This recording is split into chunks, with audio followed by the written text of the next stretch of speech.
करती है कि ये एक ऐसी पवित्र भूमि है, हम इस जगह को अपने चरणों में, हम इस जगह को अपने मस्तक पर रखें और हमेशा याद रखें। आगे इसका सौंदर्यीकरण के लिए हमने मंत्री जी से पहले भी अनुरोध किया था, आज भी मैं पुनः अनुरोध करता हूँ।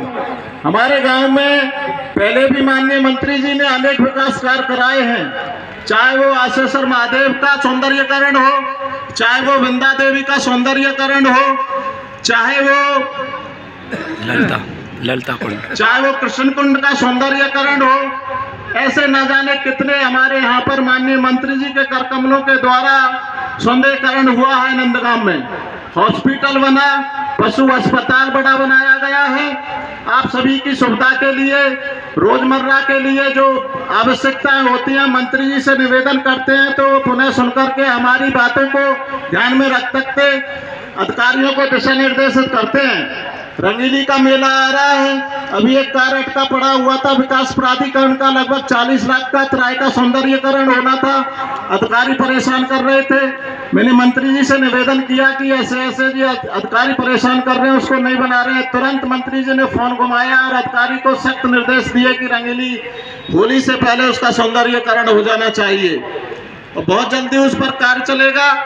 आगे भी विकास कार्य जो हमारे गांव में होने हैं, मैं मंत्री जी से विशेष अनुरोध करूंगा कि हमारे गांव में अभी जो विकास कार्य हैं उनमें सबसे एक तो बिजली घर है, उसके लिए भी मंत्री जी ने हरी झंडी दे दी है कि 2025 में नंदगांव में बिजली घर का उद्घाटन होगा मंत्री जी के कर कमलों के द्वारा। और मैं एक निवेदन जरूर करूंगा कि यूथ ब्रिगेड जो हमारे गांव में, जिसकी विशेष जरूरत है मंत्री जी से, खेल स्टेडियम की, क्योंकि हमारे गांव में बहुत ऐसी प्रतिभा है जो इसके अभाव की वजह से अपने उच्च प्रदर्शन को नहीं कर पा रही हैं। अगर खेल स्टेडियम हमारे गांव में बन जाए तो यहाँ पर हमारे जो नौजवान साथी हैं, जो हमारे युवा ब्रिगेड है, वो अपना भविष्य में जो ओलंपिक में भी जा सकते हैं, अपना उच्च प्रदर्शन करके अपने गांव का, अपने इलाके का नाम रोशन कर सकते हैं।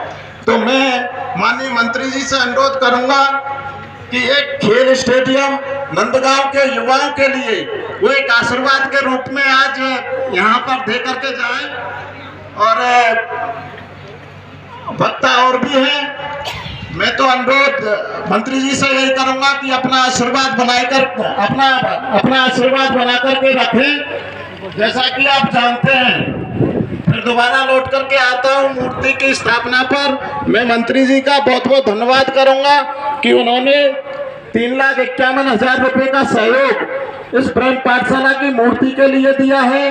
मंत्री जी ने ही जो यहाँ पर एक बहुत बड़ा खड्डा था, आपने देखा होगा, उसमें मिट्टी भराई का भी आदेशित किया था हमको कि इस मिट्टी को यहाँ में भरवा करके और यहाँ पर एक विशाल मूर्ति का आयोजन आपको कराना है। उनका आदेश सरमाथों पर रख करके मिट्टी भराव का कार्य किया गया। जो बहुत बड़ी गंदगी थी पाठशाला में, उससे हमको निजात मिली और ऐसे ही विकास कार्य नंदगांव में निरंतर होते रहें, यही हमारी मंत्री जी से निवेदन है। और मैं यहाँ पर आए सभी जो बाहर से हमारे अतिथि आए हैं, बाहर से हमारे नौजवान दोस्त आए हैं, गांव की सरदारी का और अपने गांव की जो मेरे पिता तुल्य बुजुर्गवार बैठे हैं, माताएं बैठी हैं, मेरी बहनें बैठी हैं, और अपने मंत्री जी का। और मैं मंत्री जी से एक और निवेदन करूंगा कि पाठशाला का जो सौंदर्यीकरण हो जाए मंत्री जी से आपके कर कमलों के द्वारा, तो ये भी एक विकास में 4 चांद लगेंगे।